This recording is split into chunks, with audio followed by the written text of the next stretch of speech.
Well, we welcome Kat to the podcast. How you doing today? Doing really good, Keith. How are you? I'm good. It's good to have you on talking about a topic that most of us don't have to deal with because all of us don't have very little conflict in our life. So it may be a very short podcast. No, Highly doubt that, but I'll go with it. I'll go with it. I'm easy. there you go. I love to ask my guests this question. What's the best piece of advice you've ever received? Best piece of advice I ever received is you're bringing more into the situation than you realize. Make sure you're dealing with that first. Oh, I like that. And I can see how that applies to the work you do. It does. Yeah, it really, really does. And by day, mild mannered human reason. So I'm curious as we talk about this, what led you into wanting to become a conflict educator and coach? So way, way back, way, way back. When I first started in the corporate world, I was very, very young. I was 19 when I actually stepped into the corporate world, and my conflict management skills were really, really poor. We'll just say poor. Poor is good. They were not the best. So I did have a lot of challenges and really trying to figure out how to deal with conflict in a corporate environment, which was also reflected in my personal relationships, with friends and family and whatnot. So it slowly and gradually evolved to there's got to be a secret to this for this interpersonal conflict piece. So I started snuffling around and I started looking around, and believe it or not, it actually led me to theology. So I got my degree in theology, and just how humans relate to one another became very, very important to me, and trying to figure out that pattern, if you will, on how to manage it better, because it's never going to go away. That's very, very true. No matter how much we want it to go away, it doesn't. In studying theology, how have you utilized that in your conflict? So there are lots and lots of ways that it kind of comes up. So when you look at the big three, they're all based on a social construct. So when I say the big three, we have Christianity, we have Islam, and we have Judaism. So these and most religions for that matter are built on this social construct. How do we build our social environment so we can get along better? Even if you look at Leviticus, and I hate to bring it in, it's all about how do we get on? What do we do to each other so that we don't get into conflicts? And how do we do this to each other? So it was really interesting to see that this is thousands and thousands of years now where people are sitting down together trying to figure out a way forward. How do we do this with love and compassion? How do we do this to make sure everybody's healthy and safe? So it really, surprisingly enough, linked in. Ah, interesting. I can see that actually. So you've been doing this for over 30 years of experience. What are some of the most significant changes you've seen in organizational development and especially quality management over that time? So, as things have evolved over the last 30 years in a corporate environment, when it comes to conflict, that kind of thing, I'm starting to see more and more generations working together. And this is bringing more and more perspectives into the workplace. And the more perspectives you have in the workplace, the more conflict you have. Because conflict at its core is simply the meeting of two different perspectives or more, the meeting of two different perspectives. As you get two generations, three generations, we're up to now 5 generations in the workplace, each one of them having their own unique lived experience, each of them having their own perspective on what is right, what is wrong, a moral stance, the ethical evolutions. These are coming into the forefront and starting. Well, they've always been clashing, but I think now that we have 5 generations in the workplace, they're clashing like never before. Yeah, I can imagine that most of the time in my household. No judgment. I hear you. Taking those generations to account, how does the corporate world deal with this colliding of generations of lived experiences? Because we have to learn to operate together and work together if we want to be successful, especially in a corporate setting. So, what are some keys you have found to help us navigate this colliding of different differences? Number one, corporate culture trumps all. Period. I know if people think it's operations, no, it's sales, no, it's business development, no, it's research and development. Corporate culture trumps all. When it comes to conflict, how the organization expects you to behave with other people is how those conflicts are going to evolve. If you have an organization that is money is king, we will pursue money at all costs, damn the torpedoes, full speed ahead, and if you're in the way, we're going to run you down. you're going to have a lot of conflicts. If you have an organization that believes in people and investment in the social structure of their people and working together in collaboration, fostering innovation through difference of perspective, that conflict environment is going to be very, very different. The conflict is going to be leaning towards more healthy than damn the torpedoes and full speed ahead, not so healthy. That makes sense. So you wrote a book, Smart Conflict. What inspired you to write that book? So it was always a dream to write a book ever since I was a little girl. If you had told 7-year-old me that it was going to be on conflict, I don't think I would have agreed with you at all. Butterflies and rainbows and unicorns and all those things. I took a sabbatical from work. So I stepped out of a job I'd been in for 17 years and a career I'd been in for 30. And I decided, okay, I'm now going to take this year. What am I going to do with myself? So no time like the present. And because I had worked in org dev and it was so intense at the end of that particular job stint, where we were looking at conflicts, we were looking at developing skills on how to deal with conflicts on the front lines with clients, on the front line with the public, on the front line between colleagues, that there was definitely something going on. So that interest that kind of pulled that string a little bit and sort of tied into that sort of life's passion, that life's mission of decoding conflict. So I decided to take that year and really put pen to paper and figure out what I've learned so far, not putting shellac on it and saying I'm done, but what I've learned so far and codifying that into a book. See, I was expecting you to tell me that, somehow you grew up in a conflicted household and you were always fighting. And so I just wanted to solve your own inner life problems, but it wasn't where you went with that. Looking for the drama. Thank you. No. No juicy story, I'm afraid. And see, I thought I was going to be the guy who brought this out of you for the podcast, but I guess that's not where we're going to go. I've had my share of conflict. My ex-husband will attribute to it, but not the motivation behind it. When I used to do interviews for I used to kind of serve as kind of an HR person for my church body, helping churches find pastors. And one of the questions I love to ask potential candidates was, give me the best example of how you've handled conflict and tell me the outcomes of that. So I'm curious for you, as you have worked in this field, what is a particular situation that you found particularly challenging? And tell me how you navigated it. So it sounds like one of those interview questions for sure. How have you faced it and overcome? Mine is a little bit longer in the overcoming, I think. I actually refer to this one in my book. I was an HR professional at the time dealing with a grievance, and I had brought an individual in who had assaulted a colleague. And I had it all on videotape. Everything was fine, I brought the individual in and I said, so what happened the other day with this person? Can you tell? Well, nothing. What do you mean nothing? What do you mean nothing? And this was that we got into this cycle. I was like, no, nothing happened. Okay, the man's pressing charges and is in hospital. You're going to tell me nothing. They're like, no, nothing happened. So the more I asked and the more I pushed, the more agitated they became, and heightened. And I was maybe 26 at the time. I just kept pushing because I knew I had them. I knew it. And I was going to prove my point, gosh darn it. And then I flipped the computer around. I said, isn't that you beating them with a chair? I nearly got my block knocked off that day. His fist came out of nowhere. Thank heavens for these quick reflexes of the union shop steward.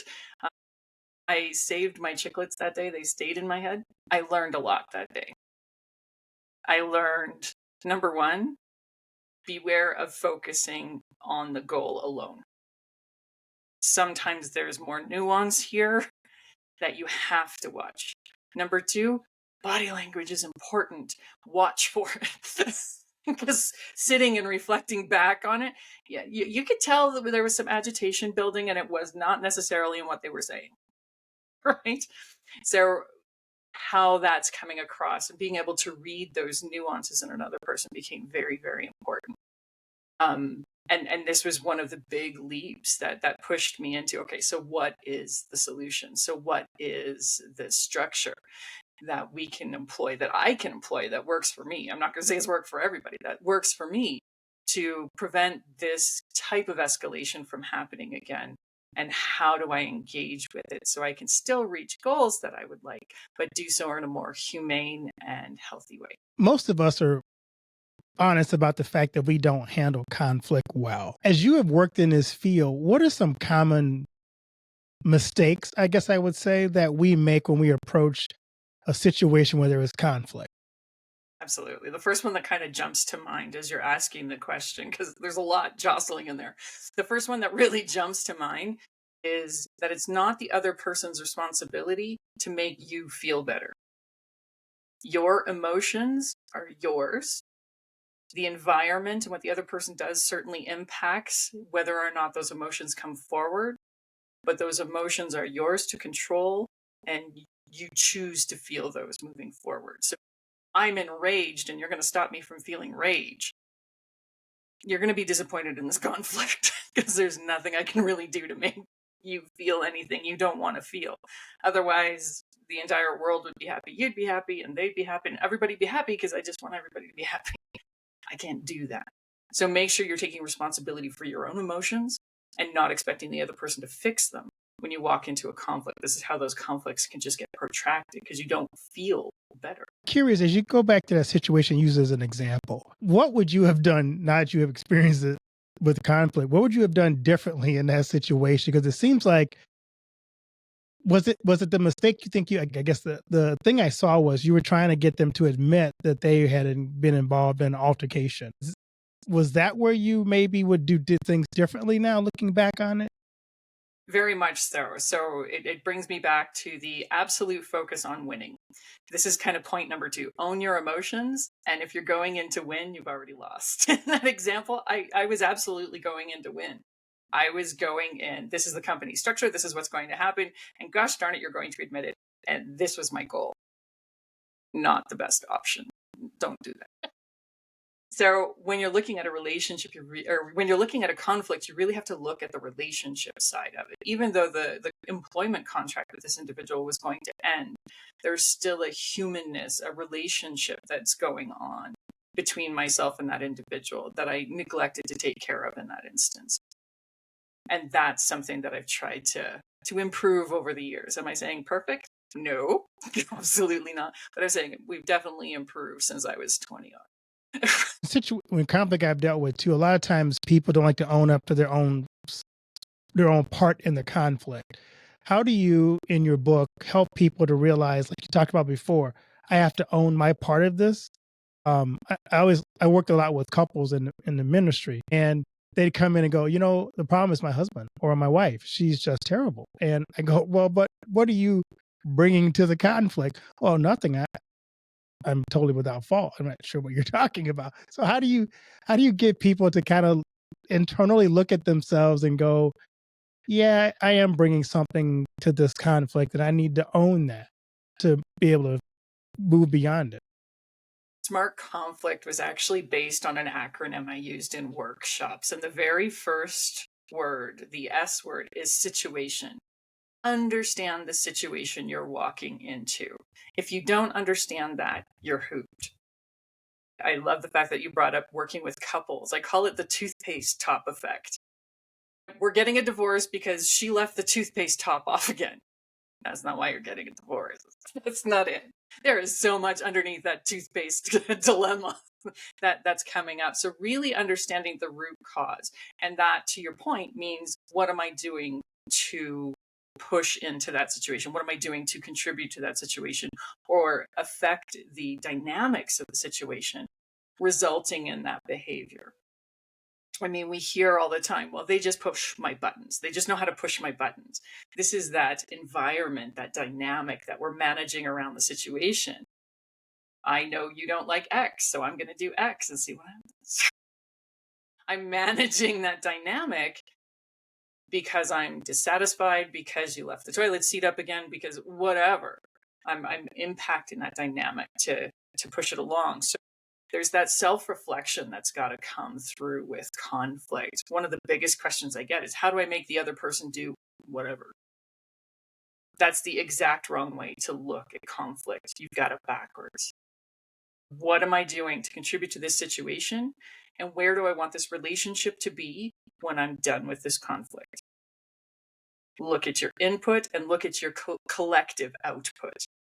How does this relationship look at the end? It doesn't mean we still have to be married at the end, but if we have children together, we have to have a happy, healthy relationship to be able to co-parent those children. Make sense? Yeah, it does. So going back to your first example, because I'm still fascinated by that. Well, I'm trying to figure out when you had that conversation and you were trying to get that person to kind of own their role in it, what was the disconnect on that person's part to say there was no conflict, there was no chair? What person? Yeah, what person? How do you going back, how do you get that person to own the fact that, yeah, I took a chair and hit someone on the head with it or wherever, when you don't want to even acknowledge the fact that there was a conflict? So this is about establishing a comfort zone so that they feel comfortable enough to discuss their motivation. So going in, going, did you do it? Did you do it? Did you do it? Did you do it? Is not establishing a safe zone. No safe zone here. So, really leaning in. It's like, so what's going on at work these days? Are you experiencing any challenges? Is anything concerning you at the work site? These are options where they can discuss things other than, in this case, that singular event that can potentially give you information on what's impacting the dynamic around the event. Building that comfort and building that trust, going, okay, she is interested in me. She is interested in my perspective. I'm pretty sure I know why I'm here because, I'm pretty not sure I know why I'm here. But at least I'm being recognized as a human being. And you hear that a lot, particularly in the human resource realm. It's just the company doing something to me. You really want to make that human connection. That's that human part of human resources. The new code word in the last probably 10 years is emotional intelligence, and especially important in the workplace. So how do you teach that, or how do you approach teaching that in your workshops and in your master class? So for starters, very much, again, looking at that introspective piece, talking about biases, surprisingly enough. What are you bringing into the system? Your new manager is a woman, you don't like working for women. We have a bias which could underpin some conflicts. So again, taking a look when it's not heated, when you're not in the conflict in the moment, to really realize where you might be experiencing some things hanging out, what your emotions are surrounding conflict. So we all have these conflict narratives, right? I came across a fellow a couple of years back. It's like, I will never be disrespected. Okay, well, they just asked you to turn in your paperwork on time. How was that disrespectful? There's a story behind that. So helping people identify those narratives when they come in, super important in a workshop.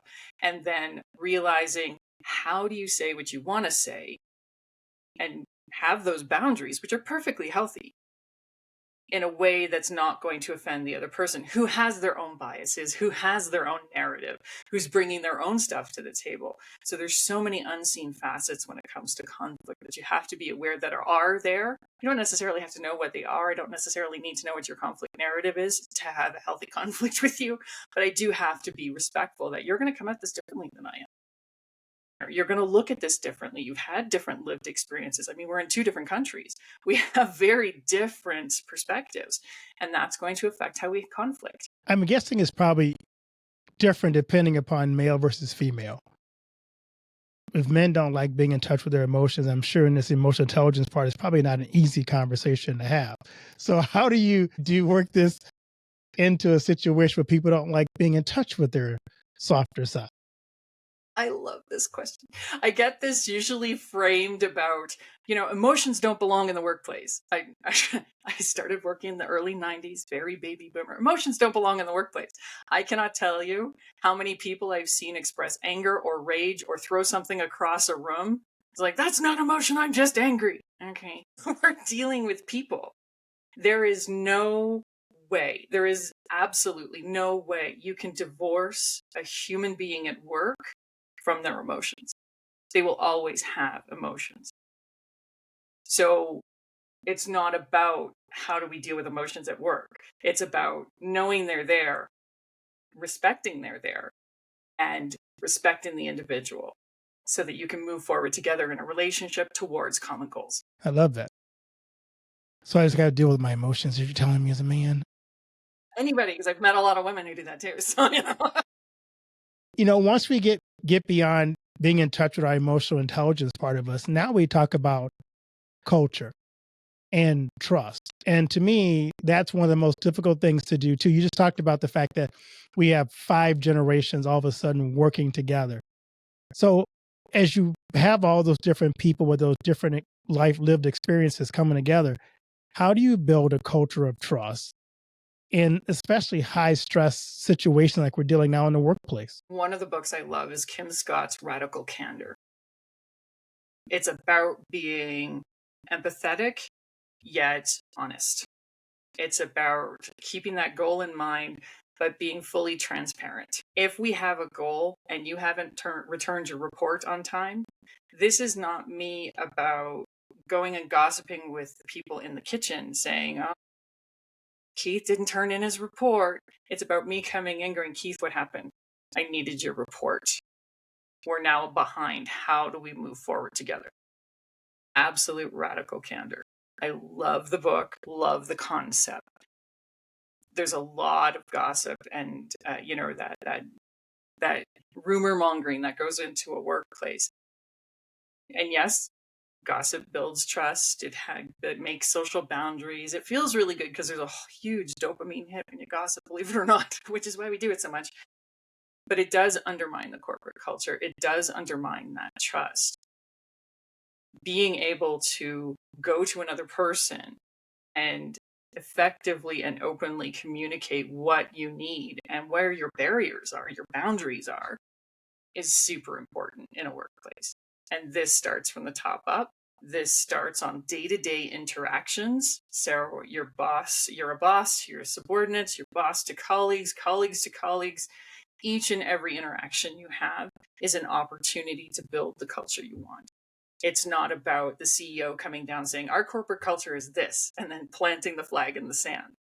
That's great. It's each and every one of us buying into that vision and then moving forward on a daily basis with every interaction to build the culture, which is why finding an employer who suits your morals and your ethics is super important. So you just kind of paint a picture of an executive or effective leadership team who just doesn't say, here's our vision, here's our corporate structure, get on board or else, but someone who's in touch with their emotional intelligence. So how important is emotional intelligence for effective leadership in the workplace? For me, it's in the top 3 for sure, if not number 1. If you cannot relate to other people, how do you lead them? Everything else is moot. I'm good at conflict management. I'm good at spreadsheets. I can balance a budget, but I can't talk to my staff. I can't encourage my staff. I can't be honest with my staff. We don't have a leader. We have a boss.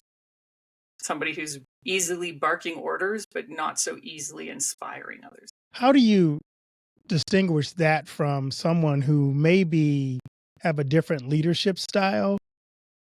Because I had a talk with someone who works in corporate structures, and they said the leader was not one who was kind of touchy feely or that, but they were a good leader.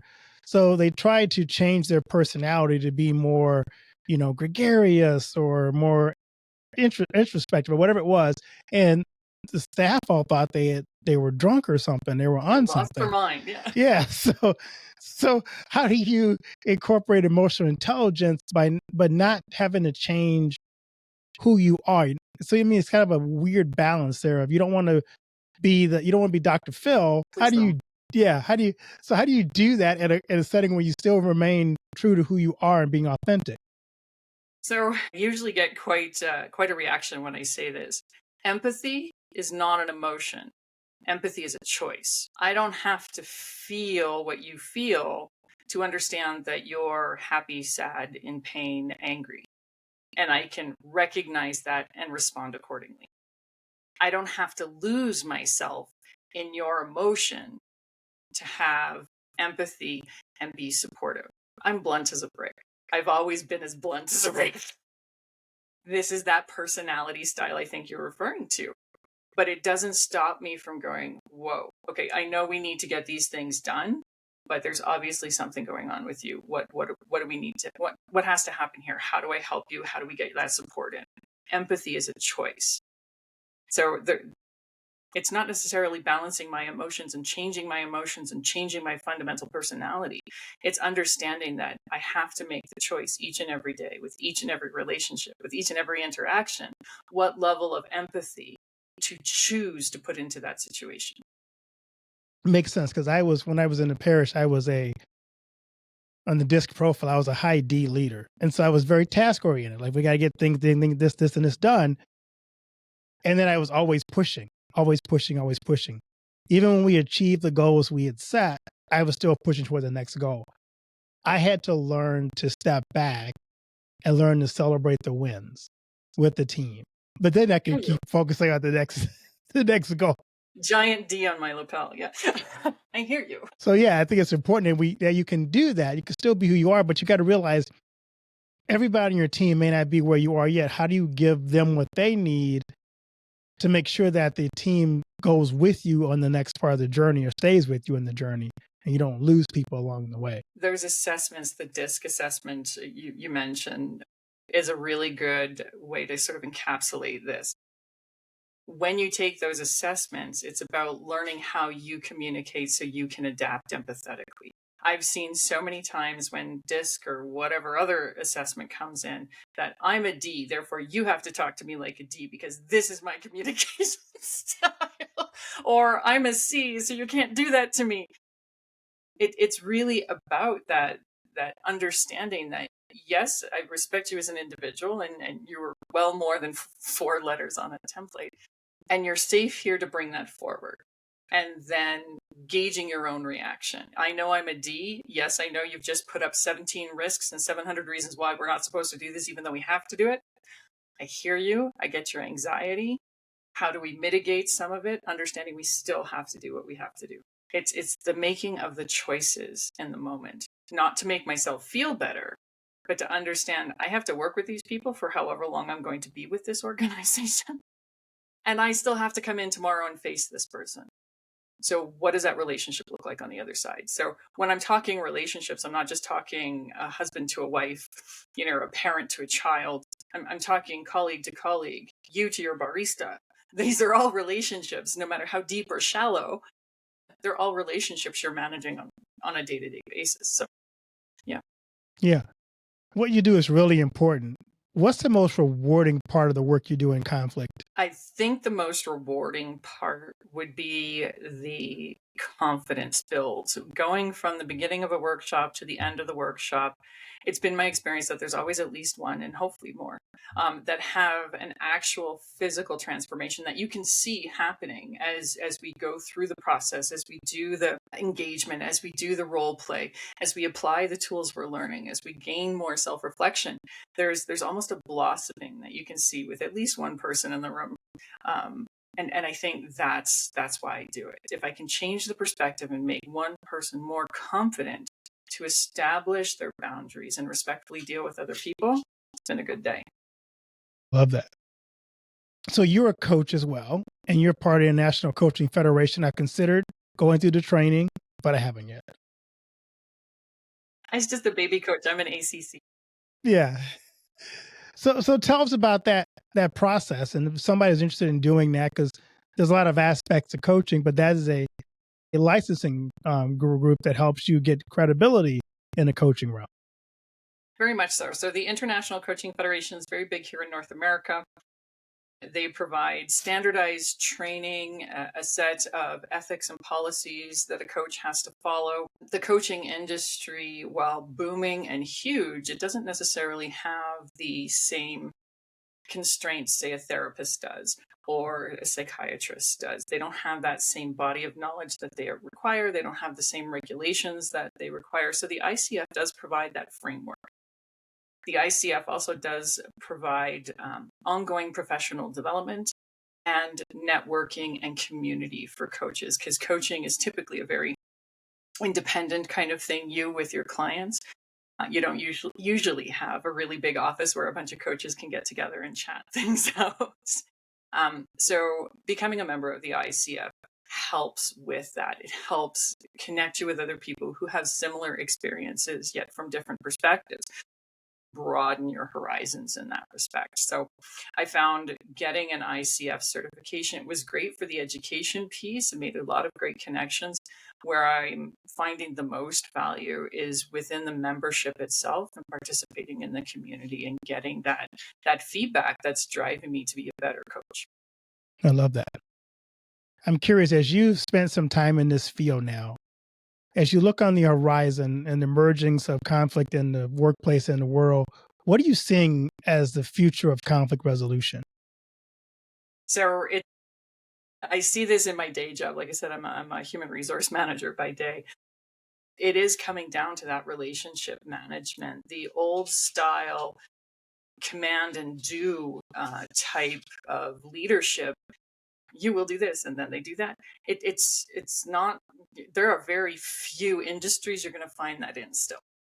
The only one that comes to mind is the military. There are very few structures you're going to find that in. So it is about trying to figure out how to have those relationships. This is where the coaching, I think, comes in really, really handy. Because when I say coaching in a corporate environment, a lot of folks are still really not quite sure how to do this within their role. Because coaching is not necessarily done by a coach, can be done by a coach, can formally be done by a coach to a specific standard and level. But you have that opportunity to exercise your coaching muscles in your day to day. You can bark at your colleague to tell them what to do, or you can coach them and find out what the blocks are, to find out what they need, to find out how they can develop themselves professionally, bring themselves to the next level, and what their intrinsic motivation is. It requires a little more effort. It requires a little more time to sit down with your staff. And I think that's vital as we move forward and into the next generations, as they continue to come through, the next generations in the workforce. That's great. So I love to ask my guests this question. What do you want your legacy to be? My legacy, I would love to have it just as a nucleus, as part of that roll down the hill, that snowball effect of conflict isn't bad.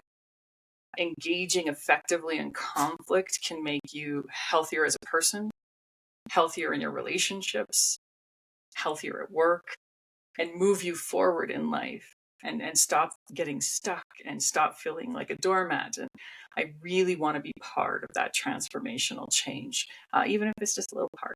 I'd love to have that as a legacy. I love that. As we wrap up this phenomenal conversation, I have what takeaways do you want to share with the audience from our conversation today? First one, go into the conflict with your emotions managed. Don't expect the other person to do them. Number one. Number two, empathy is a choice. You have the choice to walk into that conflict with empathy, or the choice to not exercise empathy. And that choice is yours. So I think those are the two big ones that I'd love people to take away today. So where can listeners find your book, Smart Conflict, and follow your work? The best place would probably be to hit my website, smartconflictbook.com. The book, which is just above my head if you're watching, is on Amazon, but you can also get it from the website. I have a heavy presence on LinkedIn and Instagram, so you can follow me there to get lots more insight, a lot more depth, as I am a regular poster, particularly on LinkedIn, about conflict and leadership and DEIB as it stands in the workplace. Well, thanks, Kat, so much for taking the time to walk us through this and helping us to better understand how we get along with people and to have a less conflicted world and less conflicted life, because ignoring conflict, I've noticed in the past, doesn't really work well because it's still there. So it's best to tackle it head on, be present in the moment, and try to move beyond, because we're so much better as a society when we deal with the issues that divide us. Agree completely. Thank you so much for having me.